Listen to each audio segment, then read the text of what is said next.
তার রাজনৈতিক জীবনের মধ্যে অনেক দক্ষতা ছিল। তিনি দক্ষ রাজনীতিবিদ ছিলেন, সামাজিক দিক দিয়ে তিনি প্রতিষ্ঠিত ছিলেন, কবি সাহিত্যিক ছিলেন। রাজনৈতিক সৌজন্যতা তার মধ্যে ছিল, যেটা আমাকে বারে বারে আকর্ষণ করত। যখন তার সঙ্গে বিভিন্ন বিষয়ে কথা বলতাম, তিনি কখনো সৌজন্যতার বাইরে এক পাও যেতেন না। এটা আমার সত্যি খুবই ভালো লাগতো। এবং আমরা একই কমপ্লেক্সে দীর্ঘকাল ধরে রয়েছি, কিন্তু কখনোই আমাদের মধ্যে কোনো তিক্ততা তৈরি হয়নি।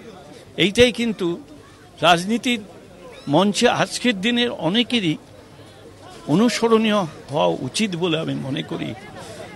আমি পশ্চিমবঙ্গ প্রদেশ কংগ্রেসের সভাপতি, উনি বাংলার মুখ্যমন্ত্রী। আমি বাংলা বন্ধের ডাক দিয়েছি, কিন্তু কোনোদিনও তিক্ততা তৈরি হয়নি। তার রাজনৈতিক জীবনের মধ্যে অনেক দক্ষতা ছিল। তিনি দক্ষ রাজনীতিবিদ ছিলেন, সামাজিক দিক দিয়ে তিনি প্রতিষ্ঠিত ছিলেন, কবি সাহিত্যিক ছিলেন। গৌতম ঘোষ কি বললেন শোনালাম আপনাদের। প্রত্যেকেই আজ বুদ্ধদেব ভট্টাচার্যকে নিজের মতো করে স্মরণ করে নিচ্ছেন। যারা তাকে খুব কাছ থেকে দেখেছেন তারা প্রত্যেকেই বলছেন যে সাদামাটা খুব সাধাসিধে জীবনযাপন তিনি করতেন।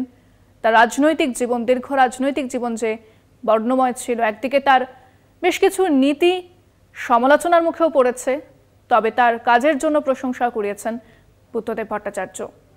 দীর্ঘ কয়েক বছর রাজনীতি থেকে তিনি দূরে ছিলেন তার শারীরিক অসুস্থতার জন্য। তিনি সেভাবে সক্রিয় ছিলেন না।